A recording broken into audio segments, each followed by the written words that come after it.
Okay, so if you're setting out to master, any big long-term goal, maybe it's learning some complex software, writing a novel, or like finally getting fluent in another language. Yeah. You definitely know this feeling. Oh, yeah. That initial burst. Right. It starts with just pure enthusiasm, that spark. Maybe you have a great conversation with a native speaker, or you buy those shiny, extensive new textbook. And you feel that fire, like this time is different. Exactly. You schedule like 2 hours of study every single day. You're full of energy. You tell yourself, this time, I've really got the dedication. And look, for a little while you do. You feel unstoppable. But then, well, life happens, right? Always does. A demanding project lands on your desk. You hit a wave of just tiredness. Maybe you skip one study session. Then it's 2. And suddenly that fire's just gone, replaced by this cold, kind of discouraging feeling. And that little voice starts whispering, doesn't it? I've lost my motivation. Maybe I just don't have the willpower for this. That thought process, it's incredibly familiar to so many people. But here's the thing. If that sounds like you, please understand. You are absolutely not alone. Not at all. You're just experiencing one of the most universal, predictable, honestly unavoidable parts of any long-term project. Our sources today really confirm this. Yeah, that initial surge, it isn't some sign you're extra dedicated. It's biological, transient, just a potent mix of novelty and dopamine. And here's where we make the big mistake, the psychological trap that almost everyone falls into. Right. We believe that this intense feeling, this motivation, has to come before we can take action consistently. We assume the order is just simple. Motivation first, then that leads to action, then you get success. And yeah, that works great for maybe the first week or 2. Exactly. But our sources show why that belief, that structure, is basically designed to fail over the long haul. So that's our mission for this deep dive. We want to replace that fragile foundation with something, well, much more resilient. We're going to unpack the sustainable sequence, the one backed by, tons of behavioral science, used by high achievers everywhere. And it's the total opposite, really. It's Right. action first, which leads to small successes, these little wins. And that's what reliably builds motivation over time. So we're diving deep into the science. Why does that spark actually fade? And, more importantly, we're giving you a practical toolkit, how to build something better than fireworks. Like a slow-burning furnace. Reliable, discipline, purpose, something that keeps you going long after that initial excitement has, fizzled out. Okay, let's get into it. Yeah, So first off, we absolutely have to validate this experience, the motivation dip. it's real. And it's not a personal failing. You shouldn't feel guilty when it happens. Exactly. Our sources are clear. This drop in enthusiasm, it's an inevitable feature of how we're wired psychologically. It's not a bug in your commitment. Right. So the first step to fixing it is to stop blaming yourself for what's essentially a predictable biological thing. Precisely. And understanding why your brain does this is, well, it's crucial. The dip is practically guaranteed because, human psychology is built to seek out new things and also to conserve energy. Okay. And we can trace this back to a few core kind of fascinating psychological ideas that really define these long-term efforts. Let's start with a big one, the one that explains so much about restlessness, whether it's buying stuff or learning skills. Yeah.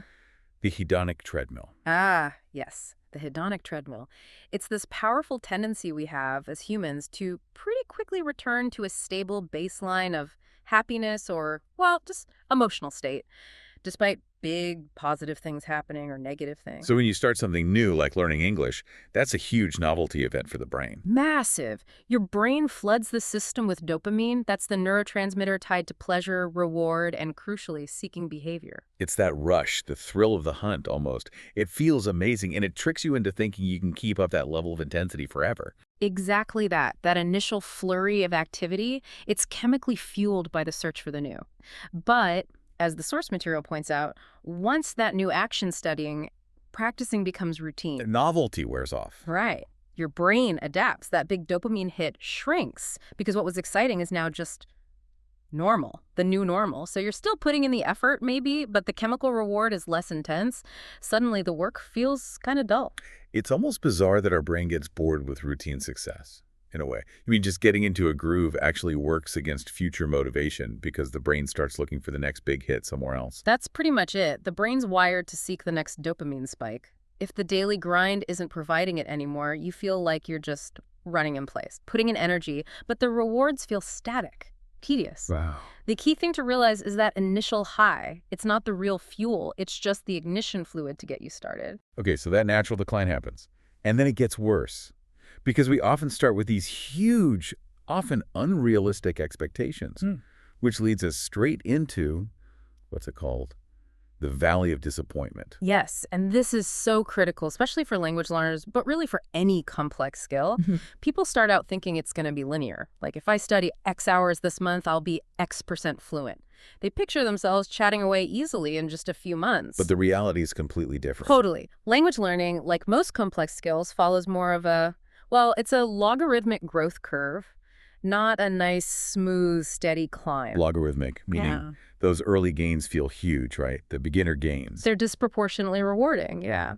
In the beginning, every new word, every grammar rule you learn, it solves like 100 immediate problems. You go from 0 to maybe 10% functional pretty fast, and that feels like rocket fuel. Yeah. Then you hit the intermediate plateau. That's the logarithmic part kicking in, where the effort you need to put in to get from, say, 70% proficient to 71% proficient is way more than the effort it took to get from 10% to 20%. So you are improving technically, but it feels microscopic day to day. You can't really feel it or see it easily. Exactly. And when you compare that slow, grinding reality where you might spend, I don't know, a whole year really nailing down complex verb tenses with your initial dream of fluency in 6 months, the gap is just enormous. That gap is the valley of disappointment. That cognitive dissonance, yeah. You feel like you're giving 100% effort and getting maybe 1% return back. It makes people want to quit because they think they're failing. But actually, they're exactly where the curve predicts they should be. It's normal. Okay, so even if you kind of understand the hedonic treadmill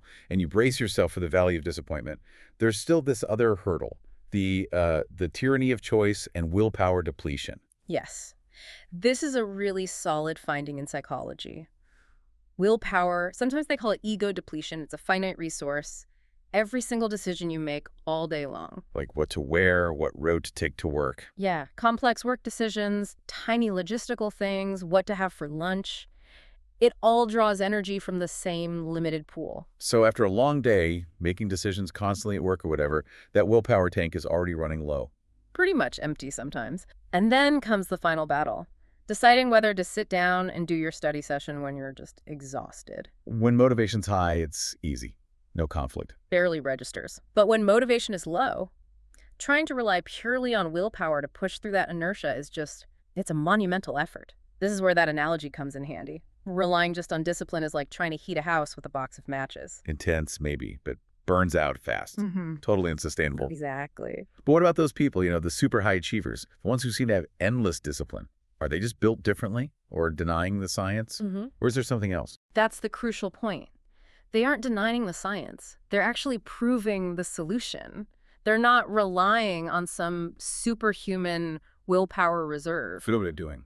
They're designing their lives, their processes, their systems, so they have to make fewer decisions related to that goal. They conserve their willpower for the really important stuff. The goal isn't to have more willpower. The goal is to build reliable systems that basically remove the need for that daily, should I study now, decision altogether. Right. That shift from relying on how you feel to relying on structure. Right. That's the key transition here. If willpower is just a box of matches, we need to build that furnace you mentioned. Automated habits. Exactly. We need to replace the unreliable spark of feeling with the steady, reliable structure of systems. So how do we start building that? Where's the first step? Well, first, we have to beat the biggest enemy when motivation is low. Just getting started, that initial resistance. Yeah, the thought of a whole 60-minute study session can feel completely overwhelming. Paralyzing, almost. Totally paralyzing. Which is why the first tool is the power of micro habits. Specifically, something like the 2-minute rule. Making the starting point so easy that it requires basically zero motivation. That's the psychological trick, yeah. The rule says, when you start a new habit, make the very first action take less than 2 minutes.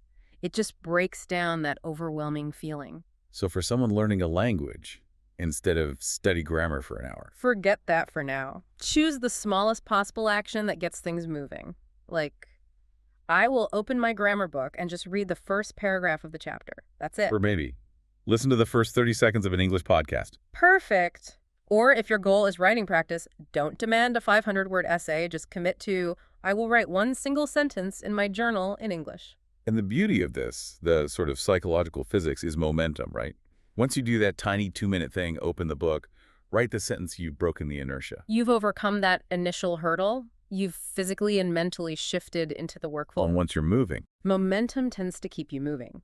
You might think, okay, well, the book's open now. I'm sitting here, might as well read for another 5 minutes.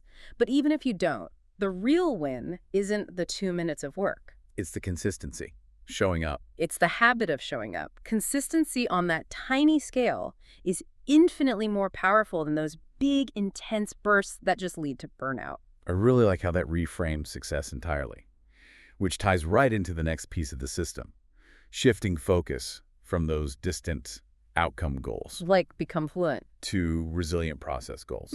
Because, yeah, it's impossible to stay motivated if your only benchmark is achieve C2 level fluency, which could be like years away. Outcome goals like achieve C2, which is, the top CEFR level, or maybe give a business presentation in English by the end of the year.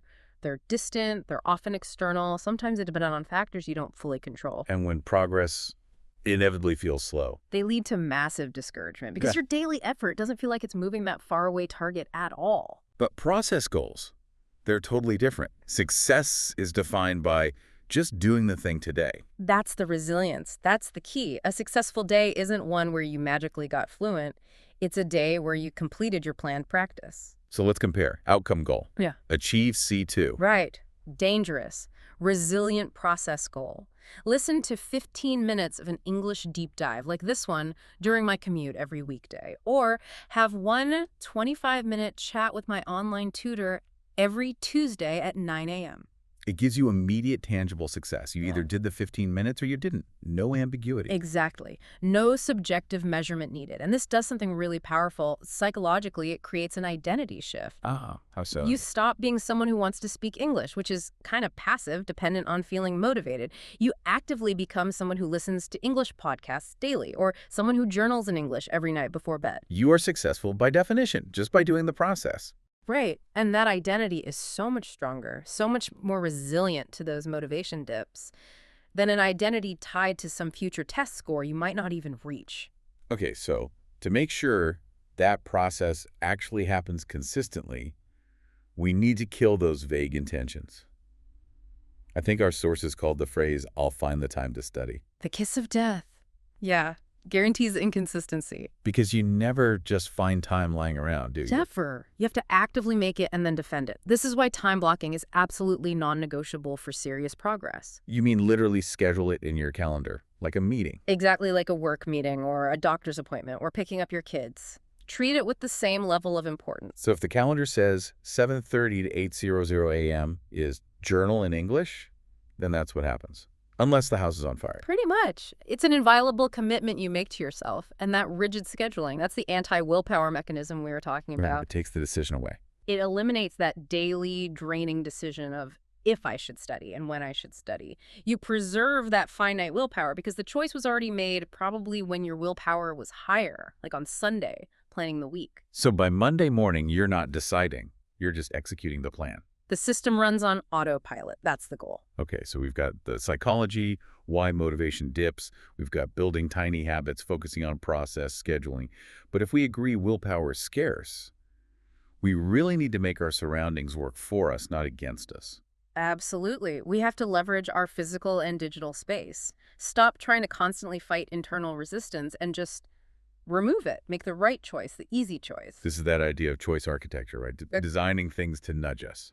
Exactly. Why rely on sheer discipline to resist temptation when you can just design the temptation out of your immediate environment? We need to engineer our surroundings to push us towards the habits we want, making it almost effortless. Let's talk practical stuff then. Simple, low-effort environmental tweaks. What are some specific things listeners could do, like right now? Okay, start by thinking about friction. How easy is it to start your good habit versus your bad habit? If you want to use a language learning app regularly, Make it super visible. put it right on your phone's home screen, first thing you see. Conversely, take those apps that suck your time, social media, news feeds, games, and bury them. Stick them in a folder on the last page of your phone. Perfect. That tiny bit of extra effort, having to swipe a few times, digging in a folder, it's often just enough to break that mindless automatic reflex to open them. You're fighting the brain's autopilot. That's the game. And use your physical space, too. If you're reading a book in English, don't put it back on the shelf, leave it out. On the bedside table, next to the coffee machine. Exactly. So you wake up or you go to make coffee and bam, there it is. Instant access. It drastically cuts the energy needed to just start to do that 2-minute rule. It becomes the path of least resistance. Forces the good behavior, almost. Okay, what about actively discouraging the bad habits? Adding friction there. If you know you waste hours scrolling websites or playing games when you should be studying, use technology against yourself. Install website blockers. Use screen time apps. Set them up to block distracting sites during your scheduled study time. Yes, the system defends itself. You're basically outsourcing your willpower to the software. You make the decision to block things when you feel strong, like when you install the app. Right, when willpower is high. And then the system protects you later when willpower is low, like at 9 p.m. after a killer day at work. Also, curate your inputs. Read it. Unsubscribe from distracting email newsletters. Unfollow social media accounts that constantly pull your attention away from your actual goals. Reduce the noise. So your environment ends up doing a lot of the heavy lifting. It acts like guardrails. It should be your most reliable partner in this. When you remove friction for the good stuff and add friction to the bad stuff, you save that precious willpower for the actual hard work. You know, the complex reading, the difficult conversation practice, instead of wasting it fighting procrastination every single day. Okay, these ideas, micro habits, process goals, designing your environment, they sound great, logically. But seeing how real people use them to climb out of that valley of disappointment, that really makes it stick. Absolutely. The theory is one thing, practice is another. Our sources have some fantastic examples, these global grinders. Let's hear about them. Who's first? Let's start with Fatima. She's a doctor in Cairo. Her challenge was just immense, brutal, unpredictable, exhausting hours during her medical residency. Her original plan, like 2 hours of study a day. Completely impossible, right? Utterly impossible. And it led to this crushing feeling of failure every single day. She inevitably missed it. That's such a perfect example of life just steamrolling a motivation-based plan. Yeah. So what was her fix? Her system? She went all in on micro habits and process. Her new absolute minimum non-negotiable goal: 15 minutes of English a day. That's it. Just 15 minutes. Just 15. Rain or shine, exhausted or not. She'd pre-download short medical podcasts in English to listen to while walking between hospital wards. Or sometimes literally just force herself to read one short abstract from an English medical journal before passing out. Did she worry that 15 minutes wasn't enough? That it was too small to make a difference? Oh, constantly at first. That's a huge mental hurdle for people when they downsize their goals. Is this even worth it? But she made one promise to herself: don't break the chain. Ah, the Seinfeld strategy almost. Kind of. She kept a little calendar in her locker and put a big X on every single day she hit her 15 minutes. She realized the 15 minutes wasn't really the goal. The goal was getting the X on the calendar. So the takeaway is the consistency itself built the momentum. Totally. Over 3 months, apparently, she didn't miss a single day. Now, some days, that 15 minutes naturally stretched into 30 because maybe the podcast was interesting. But on the absolute worst days, 15 minutes was enough to keep the chain unbroken. Wow. Her breakthrough was realizing she should stop measuring progress in these big, vague leaps and start measuring it in unbroken chains of days. That commitment to the chain, that became her new, reliable motivation. It replaced the pressure of huge goals with the quiet power of a tiny, unbreakable habit. That visual of the chain, the X's on the calendar. That's powerful. Okay, who's next? Lars, the engineer. Yes, Lars from Norway, his big enemy was perfectionism, that classic all-or-nothing thinking. The spreadsheet guy. The spreadsheet guy, he'd make these incredibly detailed, color-coded study schedules.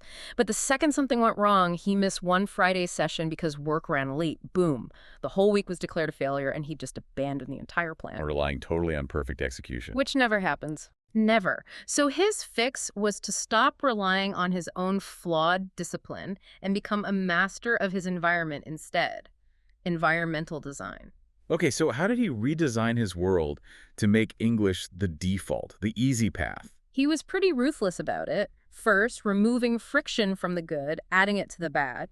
He deleted apps that were easy distractions, like complex games on his phone. Replaced them with? Learning apps placed right on his main phone dock. He understood that tiny difference, maybe 3 taps to open a game versus 1 tap for the learning app that was critical in his personal choice architecture. Reducing that decision cost again. Exactly.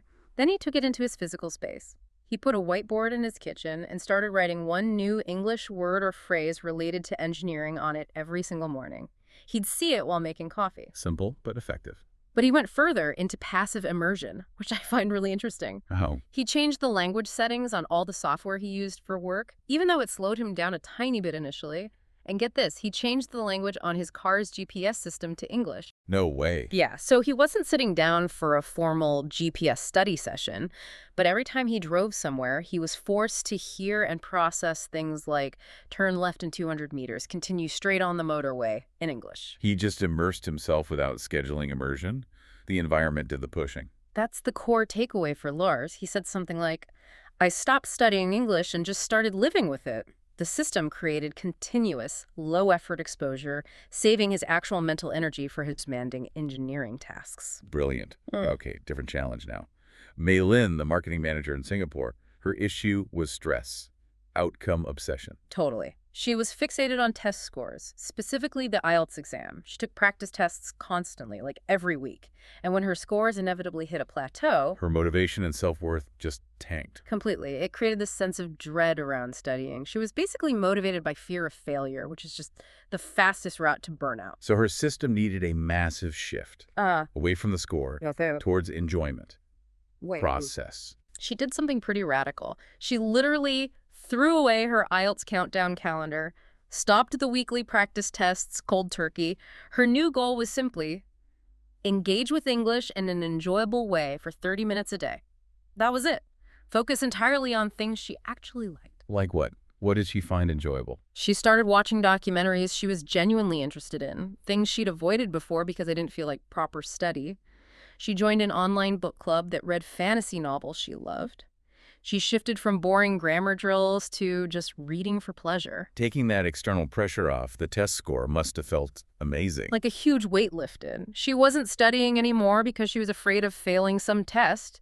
She was just enjoying a good story with friends online or learning something cool from a documentary. The irony. The beautiful irony, as the source notes, was that her actual English skills improved dramatically.